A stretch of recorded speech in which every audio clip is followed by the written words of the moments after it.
Okay, I think we're here. Oh my goodness. Talk about a mad dash, right? We're all set. We're here early. Everything's perfect. And then boom. But it's not as organized as the rules, right, Don? Well, technical issues. I work in a technical field, so I understand tech issues. He does. If you didn't know this in his day job, because if you thought rules was his day job, which it really kind of is in a lot of ways, right? If you thought rules was his day job, it's not. He actually is a Audio engineer. You got it. And so, where's the video engineers when you need them, right? That's right. It's funny. I was complaining to Don about using Zoom and how I have a different service and I needed to do some things to get that done and I just didn't get them done. And oh well, I'll get them done before Laura Fenton Cavanda is on next week. That I'll promise you. But in any way, thank you for your patience. You've all been waiting to talk about some rules. So before I do that, I think some of you know this gentleman, Mr. Don Stanley, who is a certified referee as well as referee trainer. He's trained more than 140 people to be referees, so which is quite the accomplishment. And I've got the lovely Dale Cassell, by the way, is in the chat. She's been in there. Speaking of which, Don, she's a level 1 certified referee. She just got her certification in January. So keep going. Hats off to you there, Dale. That's awesome. So let me go ahead and Don, take just a couple minutes and tell everybody who you are and tell them about your passion for the rules.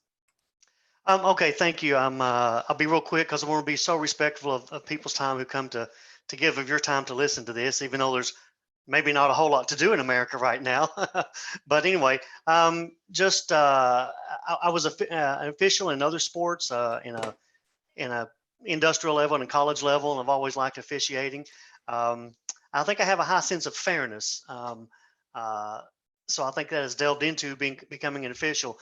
About 5 years ago, got introduced to pickleball and started playing and had aspirations of being a 5-0 player and realized real quick that I was not going to be, but then fell in love with the officiating side and had some help. And actually I was a self-trained referee, did the PowerPoint online and reffed and got evaluated. So I love officiating with a passion. I love the rules. I will say this, I'm not a control freak. I mean, I will call a fault on you if you're 1/8 of an inch step on the line, but I'm not a control freak. I'm not there to exert power. The best day is when nobody knows there was even a referee on the court. Okay. But I do have a high sense of fairness and I try to use the rules or apply the rules. I like this phrase an umpire taught me. He said, don't enforce the rules, apply the rules. And I really like that mindset of thinking. And now I spend my time traveling and going to tournaments. I'd much rather referee at a tournament than play. So I've always got my rule books with me, heavily involved behind the scenes with a lot of things to do with that. So I just love it to death. And I love talking about rules 24/7. I sometimes have to watch it around my wife because I'll start to get the eye rolls when I ask her too many questions, but just love it to death and here to help. And I think my main motto would be this: players deserve consistency from the referees. So the more we can get together, come together on reasonings, rules, interpretations, applications, players deserve consistency. There we go. Awesome. So I tell you what, we're going to jump right into some questions because I know you've been waiting patiently and we appreciate your patience. So if just as a reminder, if you haven't been with us on a live stream, it really helps Dale if you write the word question in front of the question. That way she knows what it is and she sends it to me on the phone. So all right, so let's jump in. So the first one is coming from Roly Poly. Hello, you're back again. It is good to see you. He has been a regular conversationalist on a lot of our live streams. So his question today is, please go over making a line call. I heard if it, in quote, looks mostly out, then it is out, even if it looks like it is still on the line. Okay, I'll answer that more. That's, I guess, more of a player perspective or how we should make line calls. But I do want to say this when we go on this whole seminar tonight. The answers I give you are going to be really one of four categories. Really, the first one is going to be, hey, this is a rule. It's black and white. I can point to it in the rule book. The second one would be, this is kind of a gray area, but I have talked to the rules committee, and here's what they have said is how this rule should be applied. The third one is, it's kind of half and half, but most certified referees I've talked to tend to feel this way about it. And then the last category would be, look, this is strictly my opinion on how this rule can be interpreted or whatever. So I want to make that very important. I want you to trust what I say. And the very first comment is, I realize that I don't know everything, but I study hard at it.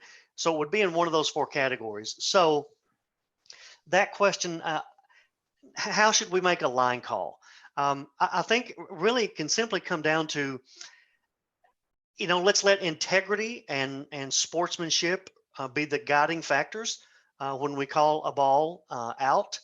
I will say this, I have experienced that the pros go ahead and play most of the close balls that most of the lower skill brackets I'd see would call out. I would say this one general rule. If I would need to see a gap of space in the out area, I would need to see actual space before I would call the ball out. I don't trust myself when I'm running to hit a ball, so I'm really relying on my partner, who sometimes has a better angle of view than I do. But I think a good general guideline to be would be, unless you see a gap of space between that ball and the sideline or baseline, go ahead and play it. I mean, go ahead and play it. Keep the rally going. Hopefully, you won't get into these arguments where the ball was, you called it out. Maybe it was actually in. Especially if the opponent's standing right down the line looking at you, maybe that makes them think, well, if they're going to call it that way, then I'm going to call it that way. And then the game starts to deteriorate from there. So I would say play the close balls. That's what the pros do. And hopefully that's a high level of integrity and sportsmanship. If that's in a nutshell how I would answer how to call balls out. Is that what she's asked? You think it's what she's asking, CJ? I think that is. And if it's not, please put another question in there with the word question in front of it, and we will definitely clarify it. Now, one of the other things that we're often asked on, and so we're gonna nail this one first, is what happens when you see the ball one way and your partner sees it another way? What's the appropriate way to tackle that? Okay, that one's easy to answer because that is a black and white rule. Of course, when we have a referee, and let's say no line judges, and for the sake of this seminar tonight, I'm talking about having a referee, but without line judges. So in that case, when balls come on our side of the net, I like this phrase because I made it up. It's this team's privilege and responsibility to make that line call. So you have both the right and the requirement to make the line call. So it's your job when it comes over on my side. It's my job and my team's job to make that call. So we're talking about after the ball bounces, because if you say anything before the ball bounces, it's basically player communication, which is not an official line call. So let's say the ball comes over, it bounces and I call it out, and my opponent says, my partner says, hey man, that ball was in. Well, what we have done as a team, we've created doubt. Okay, so when we create doubt, I guess you can think of it, we haven't done our job properly. So our punishment is, so to speak, that ball is now considered in. So that's just a very basic way. If one player calls it out and the partner doesn't say anything, then all we have is an out call, right? Now the other team can appeal, of course, and we'll see what happens. But if one player calls it out, the other calls it in, we have created doubt. So technically the ball is in, but you can still appeal to the ref. The mission behind that is, the goal behind that is, we want to get the call right. Maybe I called it out, maybe I was running to the ball, but maybe my partner didn't have a good angle either. So even if we make an out in call, which means there's doubt, which means the ball's in, we still have a last resort to say, okay, ref, we're unclear. We didn't do our job properly. Did you clearly see it? And if the ref clearly sees it, in or out, the ref will make the call. If the ref can't make the call clearly, because sometimes they're watching the zone, which is what they're supposed to do, If the ref can't make the call, then it falls back to the ball's considered in because my team, we created doubt. Okay. Yep. And again, if we didn't get the question answered, please go ahead and let us know. But I want to ask you to just take this one step further, because I know this is a question that I often get a lot. When is it player communication? In terms of calling a ball out, calling it before it lands. Can you clarify that just a little bit? Sure, and that's an easy one. That's black and white. It's actually 60-12, I believe, would be the rule. If the ball's coming over to my side, basically anything I say before the ball bounces is player communication. And I could be going, let's say it's going near my partner, and I go out, out, out, out. Now I wish people would say no or bounce it, because out is also an official call, but you can say it. You say out, out, out, or bounce it. Anything before that ball bounces is just player communication. And even if I yell out, and it throws the other team off, it is what it is. If before the ball bounces, it's player communication, which we have the right to do, and it's not a line call. So the ball's not dead. We're still, my partner may hit it. He may let it bounce. But that's before the bounce, it's player communication. So after the bounce, of course, and we make a call, that's an official line call. Now I've seen several debates on social media about, it's too close. Imagine this scenario. The ball comes over, and immediately before it bounces, right before it bounces, I yell out. Okay. Now that's player communication, but let's say my partner goes ahead and hits it, returns it. The other team thinks, oh, well, it bounced. They made an out call, so the rally's over. So they kind of let down and, give up. Well, technically, people are saying that's not fair. That's too much confusion, because they said it just before it bounced. Well, here's the thing. There has to be a dividing line that makes the difference between player communication or an official line call.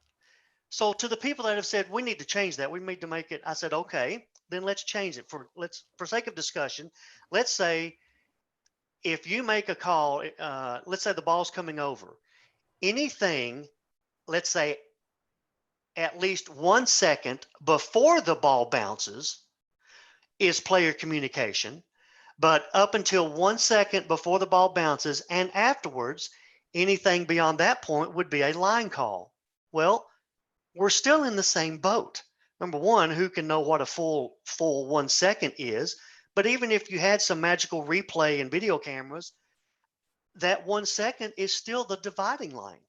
What if you made the out call 1.01 seconds before the time lapse happened?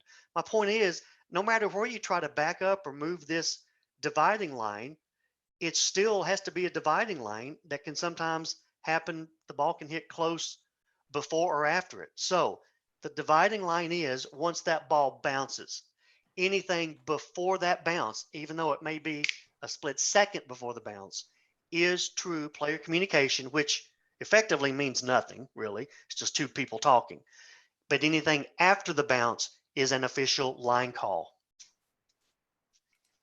Okay. Does that help? I think that helps. I think that's I like the way you explain that. And I think that makes it pretty definitive for people.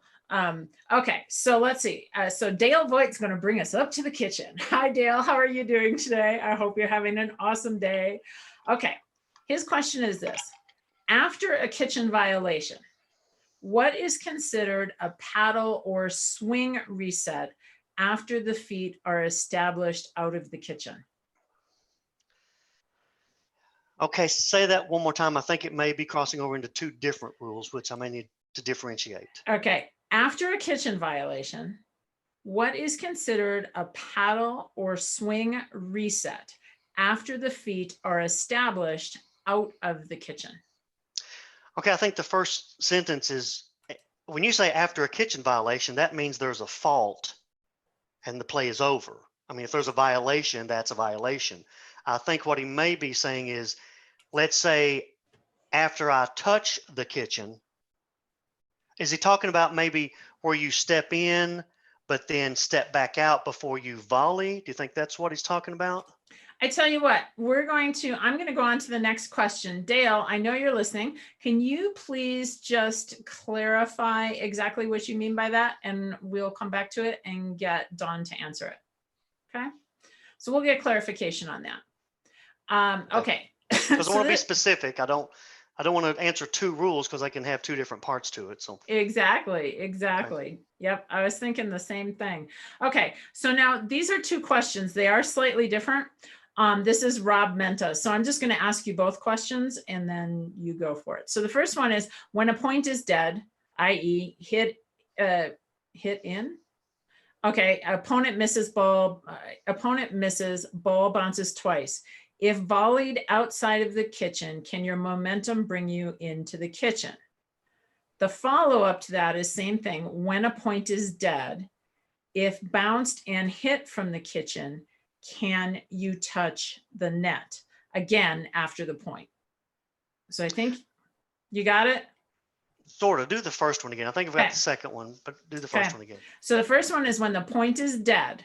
Opponent misses, ball bounces twice. If volleyed outside of the kitchen, can your momentum, so you volleyed outside of the kitchen, can your momentum bring you into the kitchen? So let me rephrase that to make sure we have a play. Let's say we're all up at the line. They hit a lob, sort of a bad lob. I smash it. Okay, volley. I'll smash it. Tell me if you can hear my dogs barking. I'll put them up. I smash it. Okay, then I start to windmill, and the ball bounces twice. Sorry, I'm going to have to. Let me tell them to be quiet real quick. You know what? My family should kick in here when they know the dogs are barking. I'm online, so. But you know what? That's okay. I have a cat who photobombs us all the time, so you keep right on going. Okay. All right. So again, up at the line, I smash a volley. Okay. Then I start to windmill, and then the ball bounces once in the court, and then twice, say out of bounds. What would normally be a good shot for me. Up until this point, right now, technically, I've won the rally. But my momentum windmilling, and then I eventually, boom, step in the zone. There is no time limit per se on your momentum carrying you into the zone. So even if the ball is dead, if my momentum is judged by the referee to have taken me into the zone, that is a fault. Even if the ball has gone onto the other court and everybody's turned off the lights and gone home, there is no time limit on a momentum issue taking you into the zone and being a fault. I think that's good for the first one. Yes. And let's do one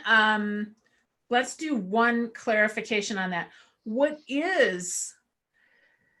Define how you have to reestablish yourself, please, for everyone, so that they know when you can go into the kitchen. Okay, yeah, that's a good one. The phrase that is used, I think, in the ref handbook and very commonly used is the ref needs to see that the player has regained bodily control. Okay, so if I'm windmilling and then stop and reset, shall we say, I've regained bodily control. I've had this happen several times. A player will smash a volley, and it's actually match point or game point, and then they'll smash a volley, they'll win the point, they recover slightly, or let's say they pull back for a second, so they'll pull themselves away from the zone. Then the match is over, the game is over, they step into the zone to go touch paddles, okay? If I deemed it, and one happened with Althoff Merchant, a real close, he smashed, won the point, but then he stepped into the kitchen to go touch paddles. I deemed it as he had regained his control and had self-composure, regained bodily control, and after that point, basically we're good to go, if that makes sense.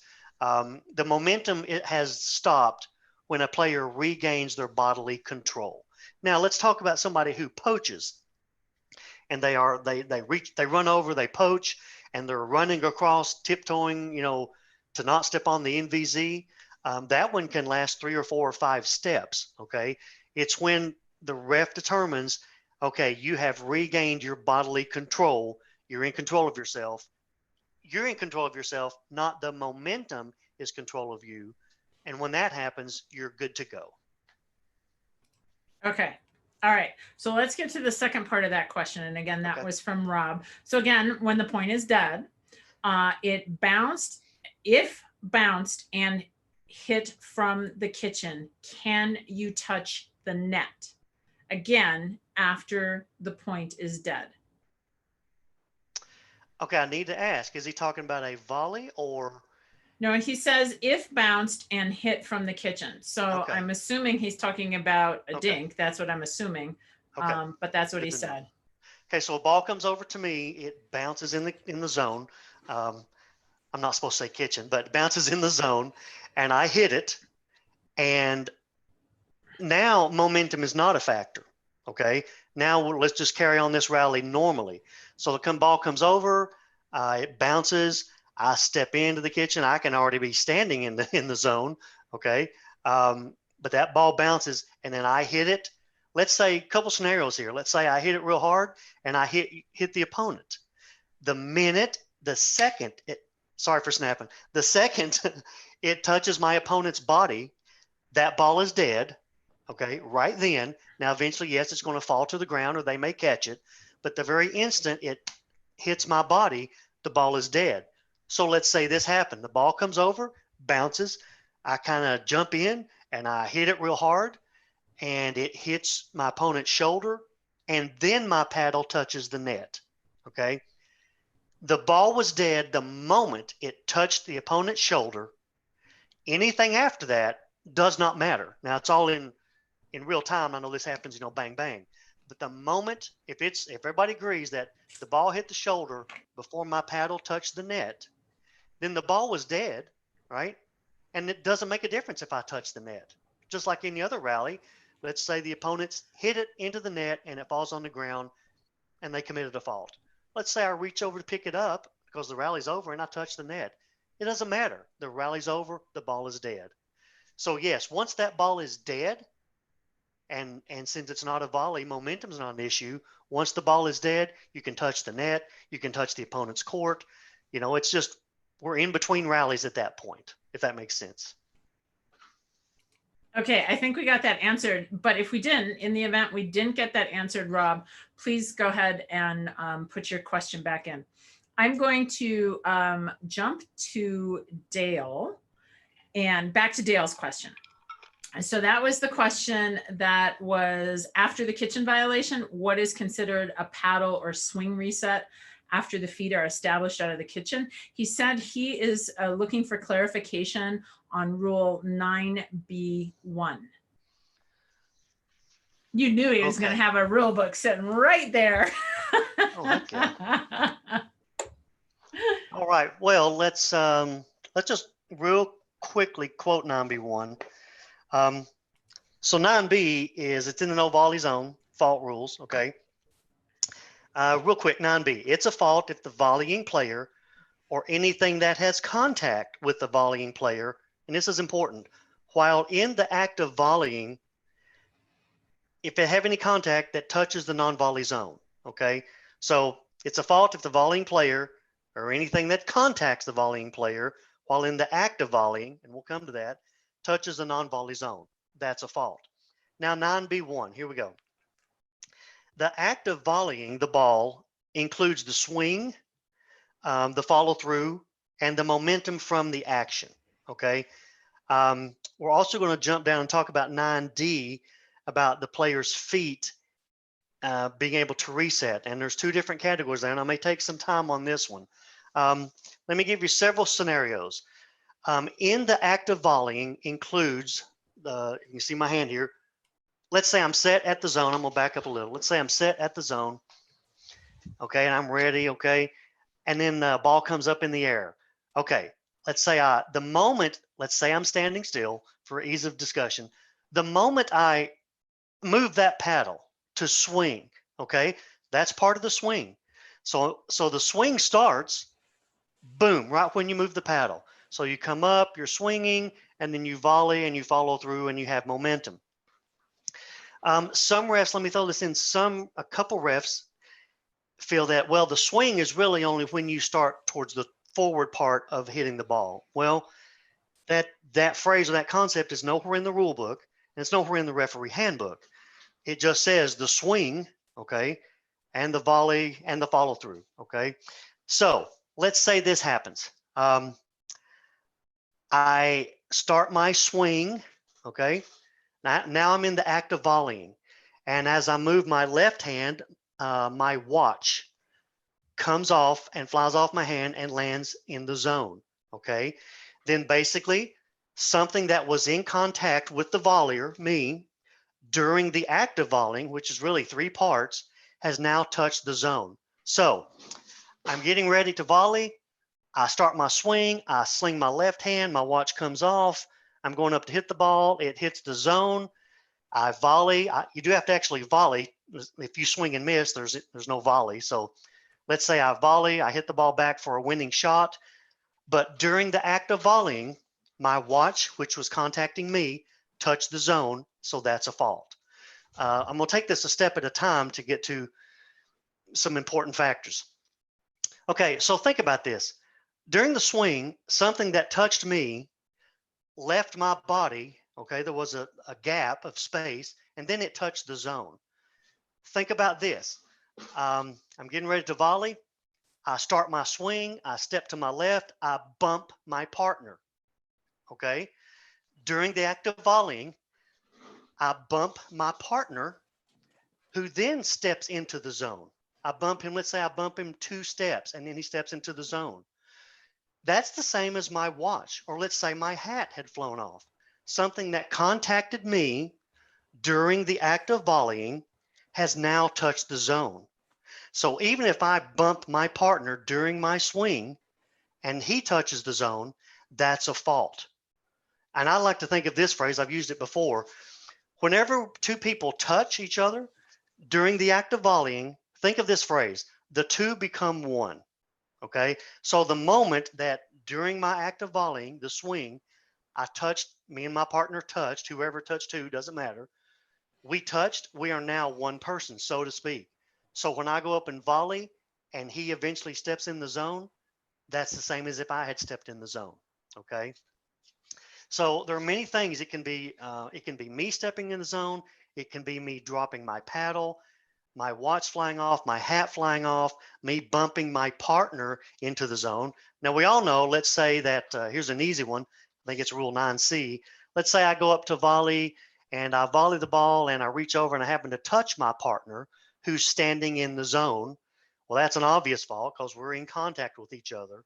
My point is this, there can either be a span of a gap, a space involved, where if I'm not touching my partner, okay, if I bump them and I bump them away from me, my point is there's a span, a gap, a space, just the same as my watch or hat created a gap of space and it now touches the zone. So there are many ways. Just think of that. When 2 people touch, the 2 become 1.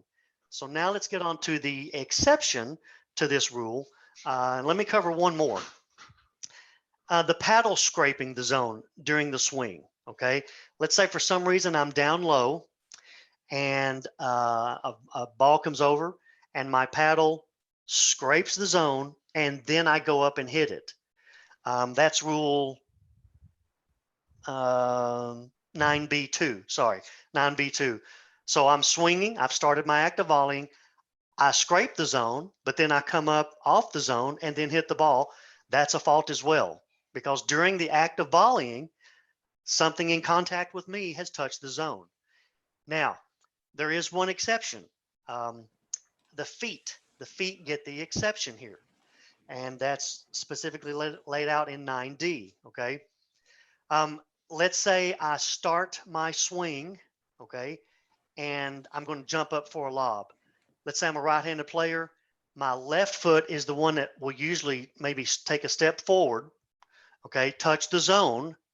So now I've touched the zone during my volley swing. Now, me personally, I don't think the feet should get an exception. I don't see why they should. If my watch can fall off and my hat can fall off and touch the zone, it's a fault.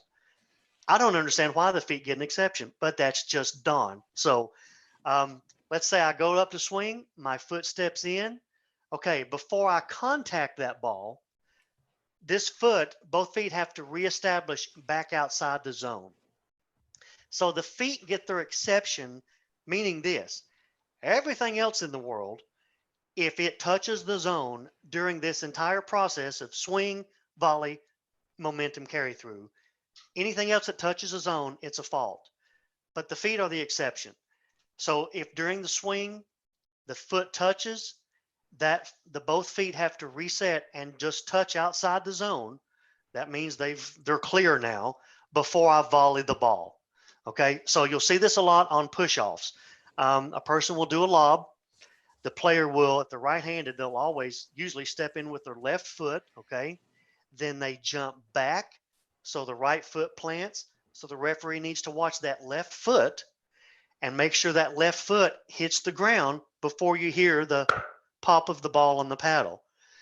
It's always the right foot will always come down first, but you got to watch that left foot to make sure it touches the ground before the volley, because the feet get an exception, and that way you're okay. That's what's meant by reestablishing before you volley the ball.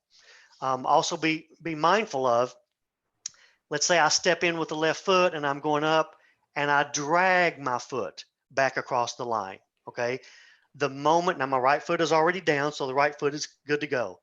The moment that right foot comes back across the no volley line, clearly past the line, then we're good to go.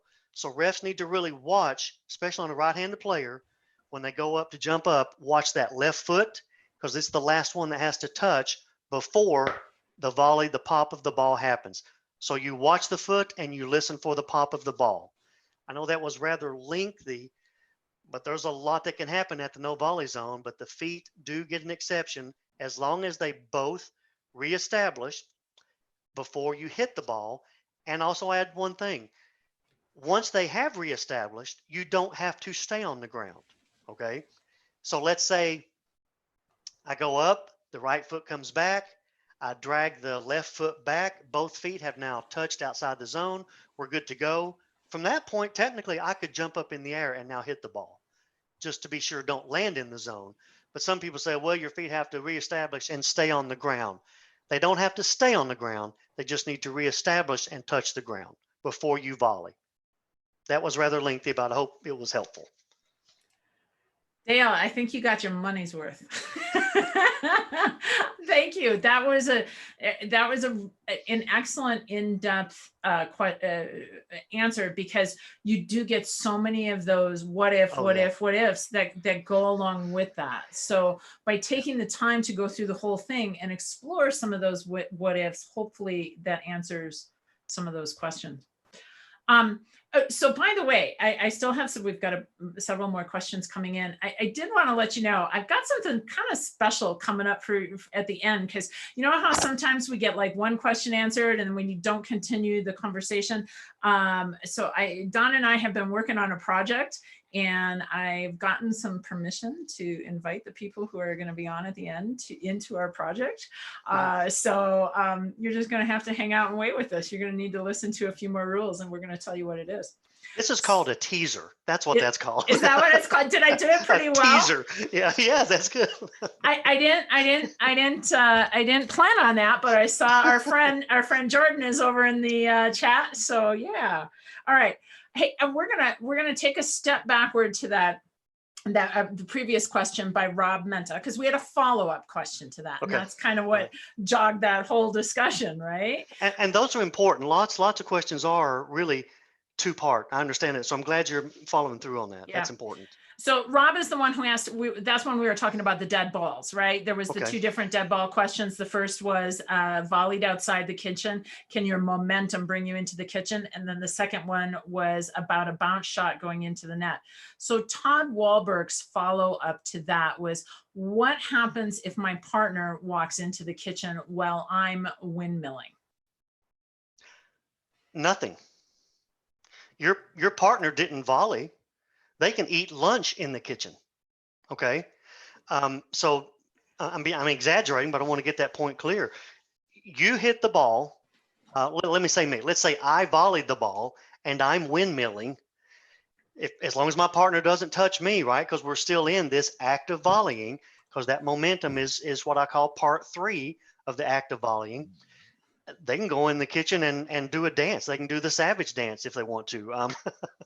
They can do anything they want, because as long as they don't touch me or we don't have contact, because effectively they didn't volley, they can do anything they want. Now, I'll go a step further. Probably the next question was, and I bet your followers already know this. Let's say I'm windmilling, about to step in, my partner who is completely outside of the zone. So as of yet, nobody's touched the zone, right? But I am about to, possibly, because I'm windmilling. My partner can grab my shirt and pull me back and make sure I don't go into the zone. Okay?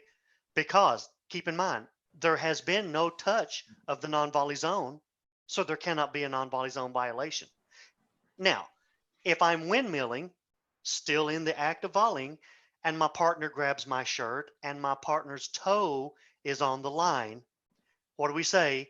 Two become one. We are now effectively, I am touching the zone because I'm still in the act of volleying and my partner touched me, my partner was touching the zone. That's a fault. But if I'm windmilling and my partner's away from the zone, he can grab my shirt and pull me back. Perfect. Now I'm going to ask you, because I get asked this question a lot, and I get it, and not just on the Better Pickleball channel. And by the way, if you're liking this, make sure that you hit the subscribe button while you're here, please, because that way you'll get notifications when we go live. And I've got multiple live streams planned for you. And I know you guys love seeing Don, so I know he'll be back at different points in times. But one of the questions I'm asked both at the, through email, but as well as when I'm out teaching and coaching, there's a lot of misunderstandings about when you can step into the non-volley zone. So maybe just take it, just maybe like from the beginner point of view. Let's go there, because I hear one of the things I hear all the time is you can't step in to take a dink until the ball is bounced. I have, I think, a good phrase for people to remember. You can do any flipping thing you want in the zone as long as you don't volley. That's one sentence, and that maybe takes it so far to the other side that I hope people go, wow, that's so drastic. Yeah, you can do anything you want in the zone. You can dance, you can lay down, you can whatever, as long as you don't volley in the zone, or as long as you reestablish back out before you volley. So that, with that in mind, you can, if a ball, you get into a dink battle, you can tell the ball is going to come over and dink. If you know the other players and you're real sure the ball is going to come over and bounce, go ahead and step in. I mean, you can stand in the zone and dink back and forth as long as those balls bounce. Okay, because if you're standing in the zone and they dink it high and you hit it out of the air, that's a volley. So again, you can do any flipping thing you want in the zone as long as you don't volley from the zone. Is that a good exaggeration to help that? I think that nails it perfectly. My head's already going. I'm going to clip that part, and it's going to be another video all on its own. I've got the title, I've got everything, because I love it. Hopefully that answers that one. Can I jump back just for 1 second? Absolutely. Okay, because I was hoping nobody would ask this about.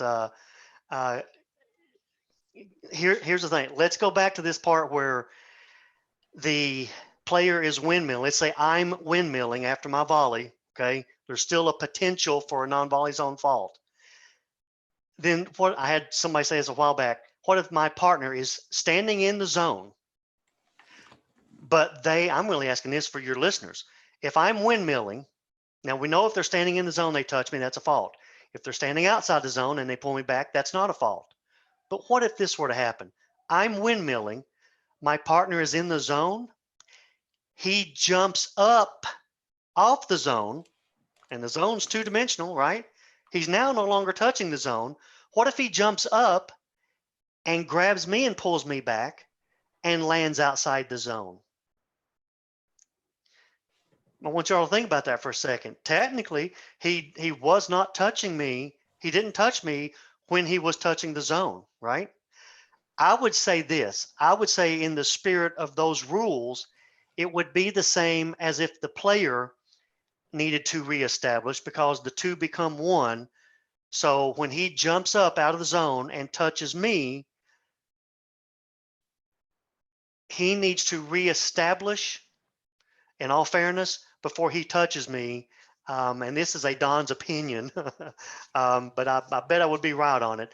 If I needed to have reestablished before I volleyed, if he's in the zone and jumps up, I would bet the rules committee would say he needs to reestablish before he can grab me and pull me back from falling into the zone. So that's just a little side note to maybe think about that when you sleep. But I do think that's fair. There is the part. It used to be in the old rule book. It said, 9D about the feet. We want to prevent a player standing in the zone. All right, a ball comes up, they jump up, volley, but land outside. Okay, that used to say you can't do that. So that's the reason the feet must reestablish. So if that concept is in play, where I can't stand in the zone, jump up, volley, and then land outside and think, hey, I'm safe. If that principle's in play, I would say that same principle applies to me windmilling. The partner jumps up, grabs me while they're in the air. I would say that partner needs to reestablish to make sure it's not a fault. So there you go on that one. I'm glad nobody asked that. So Actually, I would tell you this was really funny because I've been seeing the chat going, and I can't quite see everything that's going on in the chat. Dale sends most of it to my phone, but I did see that Austin H and I think a couple others said, "Don't you have to reestablish first?" Right? So they were starting to think that. So they're getting a gold star. As you're saying that, I'm thinking, God, I want a partner that is that athletic that can jump up and grab me, right? So. I would say if the volleyer needs to reestablish, I would think it's fair and in the spirit of the game that the partner jumping out of the zone would need to reestablish before they touch you. Yeah. Perfect. Okay. Okay. So let's see. We have another one. And by the way, if you've got some questions, make sure you go ahead and put it in the chat and put the word question in front of it if it's something specifically that you want Dawn to answer, because I know there's some side chats going on in the chat. This is from Roly Poly. Is there any rule on adding weights to your paddle or the manner in which you adhere them? First off, is roly poly a male or female? I don't want to, or it doesn't matter, I guess. Weights, okay. Chapter 2, I'm not all the weights on. You can add edge guard tape, okay. And I don't know that we want to I would say look at chapter 2. This is not a cop out, but there's so many specs in chapter 2. I know you can add edge guard tape and I think lead tape. Okay. So my guess is, well, I wish I'm not, if you can add lead tape, I don't know, and double check me on this. If you can add edge guard lead tape to add weight to your paddle, I don't think there's a restriction on the total weight. Now, again, it has to stay within like, a half inch, a quarter inch, whatever, all the way around the edge. There are certain spelled out restrictions on where it can go or a decal or whatever, but you can add edge guard tape or lead tape to add weight to a paddle. Just do it in the proper guidelines that chapter 2 gives. And I would say that you're good to go. But chapter 2 lays that all out. Okay. Yeah. And it looks like a couple people have texted through. It's 2E5A is the one that we are specifically referring to. And just to let you know, Stan, hi Stan, how are you? Stan's down there. I believe Stan is in Alabama. He wanted to know what a jump was. He said must be something for the young.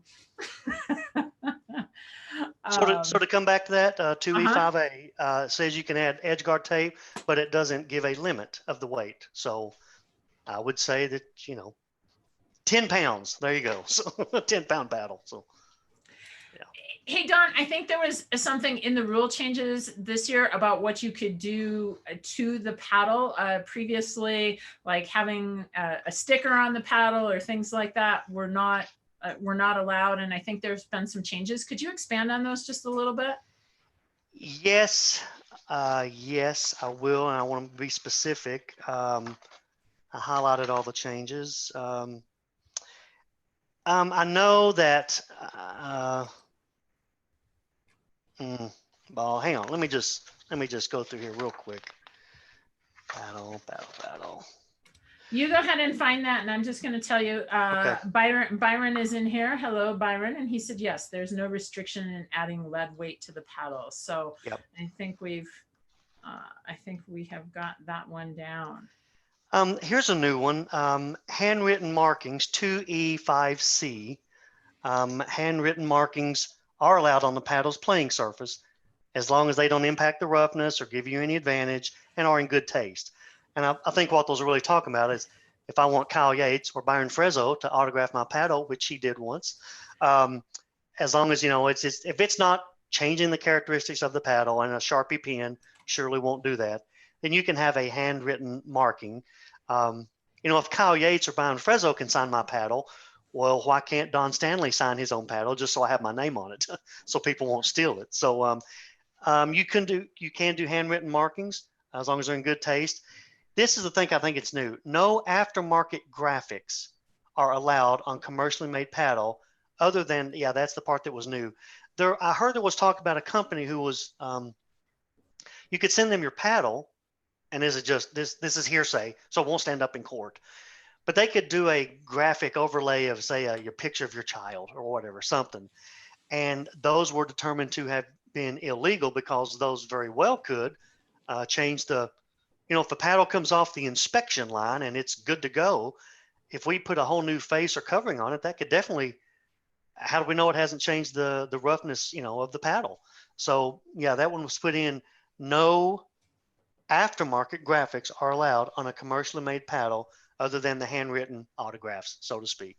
So chapter 2 is not my best. Not your best chapter. Okay. Yeah.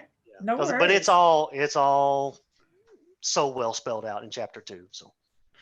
So we've got a couple questions about the certification process. So it sounds like we've definitely got some people in the group who have gone through phase 1 of the referee training. So maybe what you could do first, before I ask this question, perhaps could you just briefly tell everybody who maybe hasn't gone through it what phase 1 of referee training is, and maybe why they should consider doing it. Okay. Full disclosure here. The certification process, it's been 3 years since I've been through it. I did a lot of referee training classes.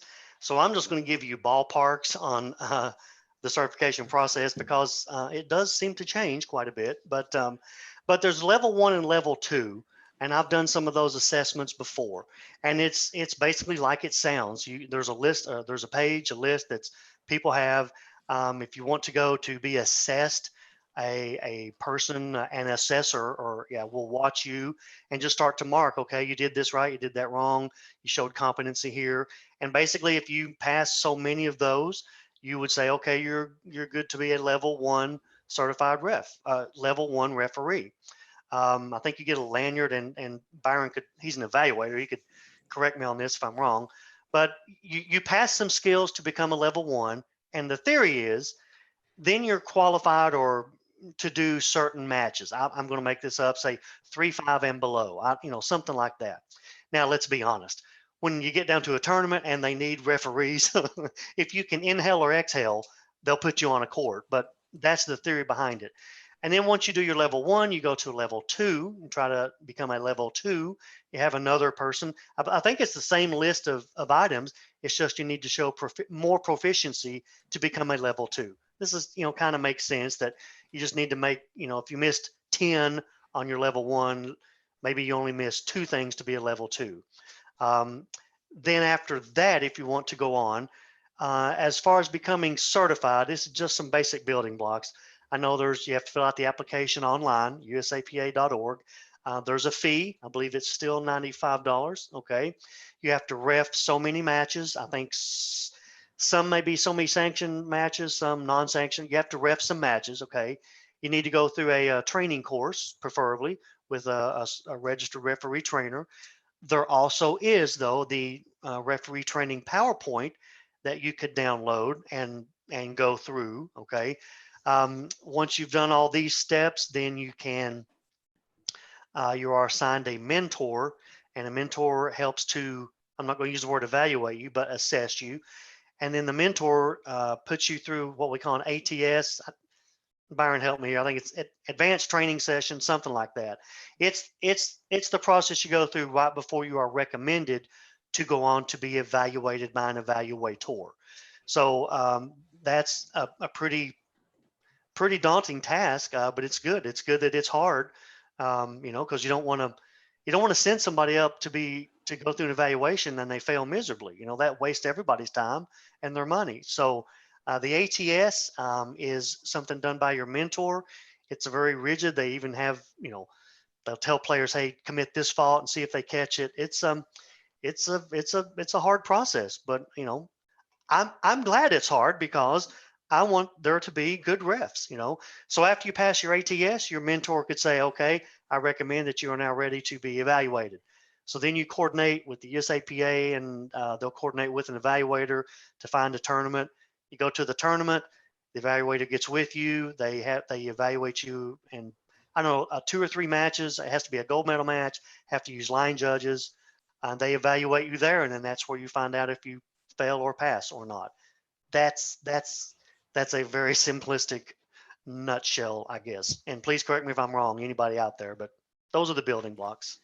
I think you kind of hit the nail on the head, because Dale posted some stuff from what is a level, a volunteer, a level 1, a level 2. So I think you're really close. If you're interested in that sort of thing, I would definitely recommend a couple things. I know there's some great resources, and Don, you have been one of the people, I think, maybe behind that. There's some great resources that people can tap into for free on the USAPA website to start to learn more about the rules, correct? Yes. Well, there's the rule book, the referee handbook. You have to be a member for that. The case book is online, and also the 2020 change document. All 4 documents there are great, especially if you want to become a certified referee or a referee. That referee handbook is my wife hearing me? It's my second Bible. Let's put it that way. I laugh. And then I will tell you, I took a referee training course, a day-long course, a couple of years ago, actually, from your friend and mine, Mark Pfeiffer. And it was awesome. I will tell you this, you're going to learn a lot about the rules, but you're also going to get an appreciation for just how difficult it is. It looks really easy when somebody who does it, particularly if you look like Don or Byron, who's been doing it forever. If you look at and Mark, you look at these guys and they walk out and they call the timeouts and they know what's going on and they know everybody who's here. And the minute you're put on the spot to do it, you're kind of like, it's so different. So go through one. I'm just putting a plug in for the ref training. I think it's time very, very well spent. Let's see if we've got a couple more questions coming in, and definitely we want to make sure that you get to anything that you have in the chat as well. But I've got a couple that I knew some people who couldn't be here, and I have to take my glasses off to be able to see these. Let's talk about, these are during refereed matches, and we want to talk about appealing line calls, right? And rule 68, and help us with promptly and how it's applied by referees. Okay, so I'm off mute. Let me just read 68 to you. And this was a change this year. They changed basically one word. All let or out calls must be made promptly, in air quotes. Otherwise, the ball is presumed to be still in play. Promptly is defined as calling let or out prior to the ball being hit by the opponent or before the ball is declared dead. So let's talk about some scenarios here and why this is important. Let's say the ball comes back to me, let's say deep to the baseline, okay? It's always a good safety valve to just, be ready to play the ball. A lot of times we think, oh, that ball's going to be out, and then we find out it's not. So, we're all taught, a lot of us, to, if it's close, play it. But if it's out after it bounces, then make your call, but to be safe, go ahead and hit it. So let's say this happens. Ball comes back deep to my baseline, and I get back and I think it might be out, but I'm gonna go ahead and hit it anyway. So the ball bounces, and let's say it truly bounces out, but I'm in the habit of, I go ahead and hit it back. Okay. I need to make that out call very promptly. Um, Obviously, before it goes all the way over and my opponents hit it, or before the ball comes dead, like hitting into the net, and then when it falls on the ground, that makes a dead ball.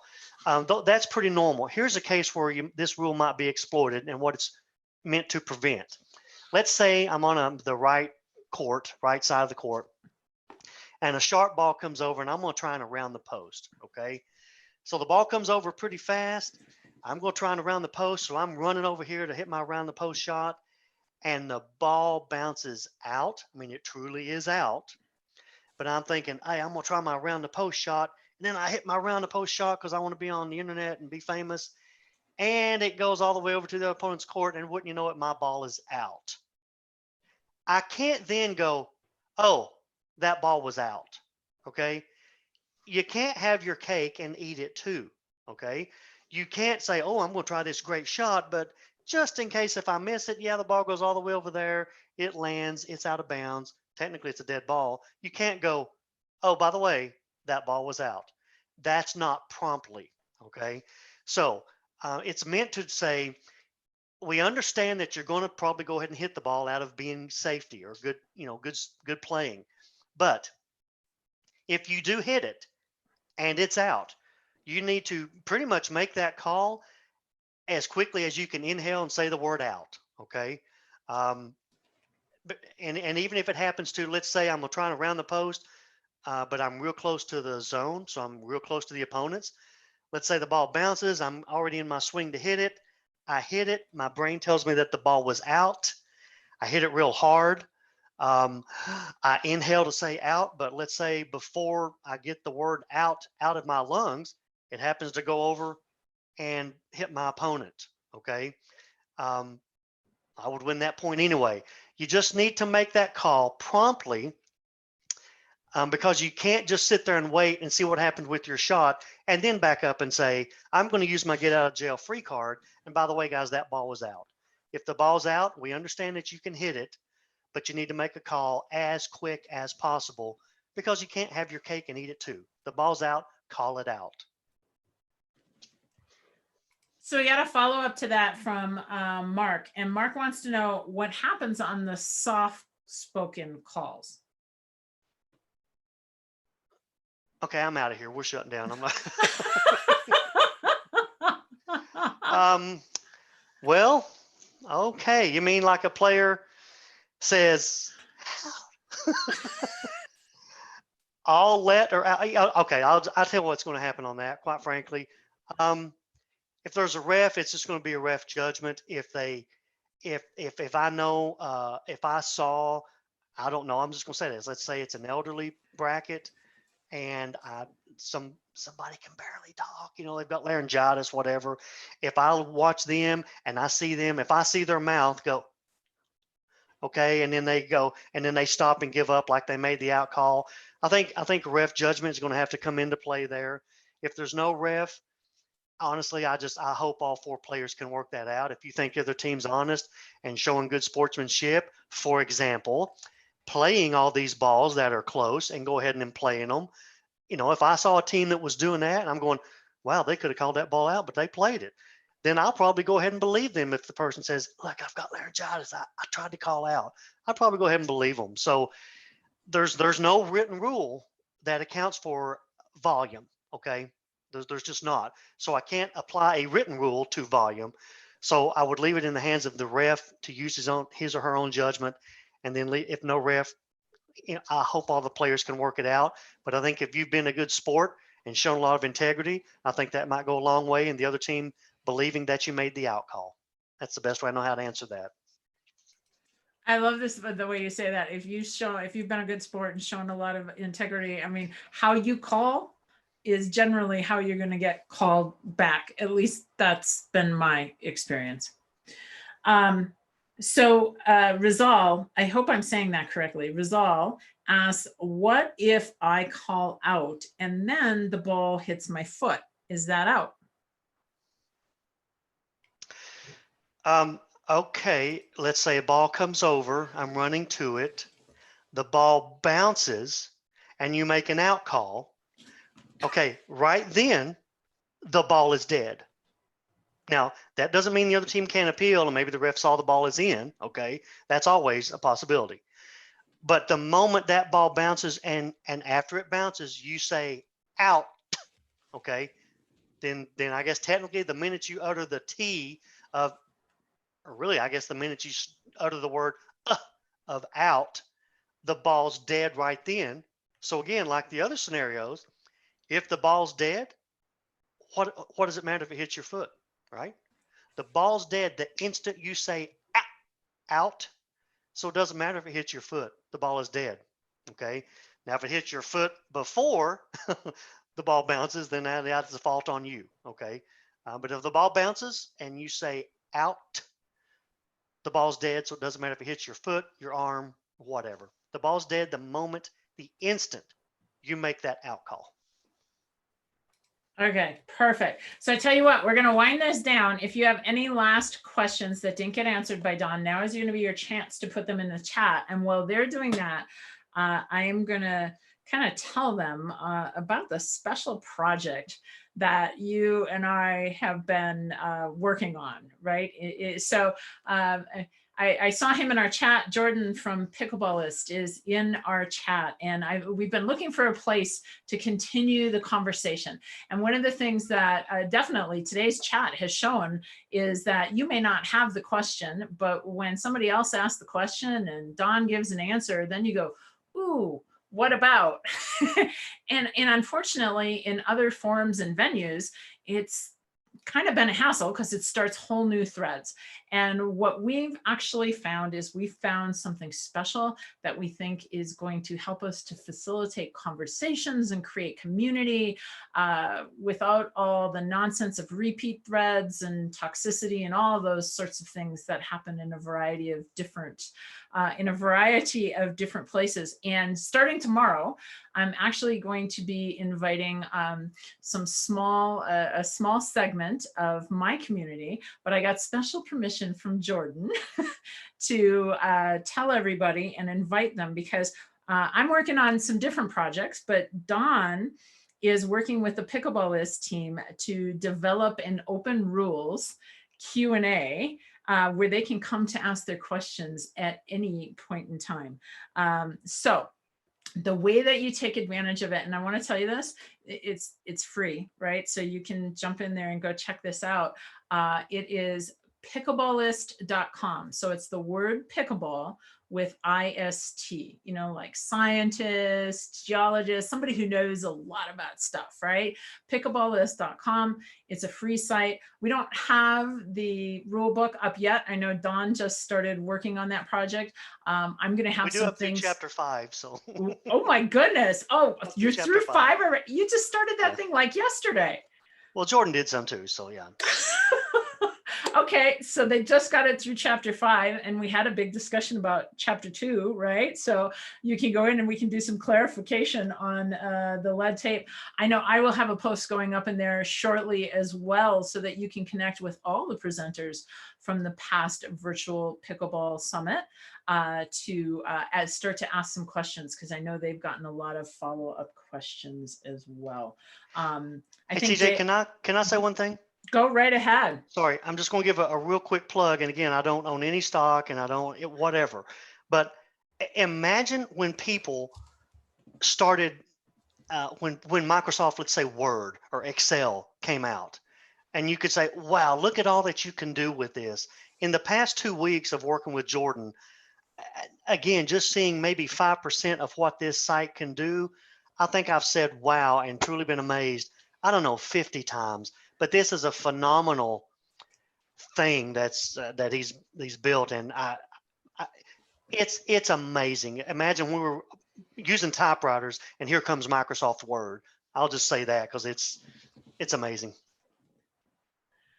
I'm glad you think we've been working really hard on this since the summit. I want actually, for me, it started during the summit while that was all going on. And we've been working really hard on this since then to give you a place to do this. And it's great to have Dawn over there and several of the different presenters who are all working on different ways to continue the conversation around pickleball. So Dale put the link in the chat. So please make sure you go over there and get your free account. And you can already see the, if it's posted yet, the rule book through page 5. But Dawn is there, so you can connect directly with Dawn over there. So Dawn, I got to tell you what, we're going to answer one more question. And then more, because after I finish, I got to go do laundry. So just keep me in here as long. Oh, we got a lot more questions, honey. So I do not want to get in the doghouse with her. Okay, I'm just telling you. I stay there. Stay there. Okay, so Austin asked, how long will it be before pickleball hits the Olympics? Oh, wow. If I could answer that, I'd go to Vegas and play the slots. I don't know. Wow, there's so much involved with that. I do think, you know what? I don't know. Every sport I've kind of been involved in with a long time. We're going to the Olympics. My first wife, my starter wife, as I called her, she was big into roller skating, not ice skating, but roller skating. And they go do competitions and all that stuff. Every time we went on a date, it was like, hey, roller skating is going to be in the Olympics. It's going to be in the Olympics, you know. So I do think pickleball is on a much higher scale than that. I mean, if you can do, what's that where you do the broom and the thing that they slide it on ice, whatever that is. Curling. That can, yeah, curling. Sorry. Ooh. No offense to all the Canadians up there. I was going to say, you're going to start, I'm just starting saying, a war. I love curling. I'm glued to the TV on curling, but I'm just saying, you know, I have no idea. I just, I don't know. Hopefully soon. So. I got to tell you, I was in Canada once during the Olympics, and if you don't think that curling is the national sport, holy moly, yeah. So definitely, one of the things I see Jordan is answering a few questions in there as well. You can connect if you go into Pickleball List. You can connect with either Dawn or I.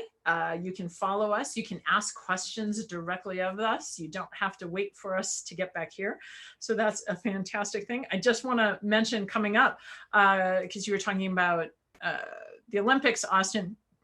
Next week, Laura Fenton-Cavanda is coming here, and she's talking about 7 things that every tournament player needs to know.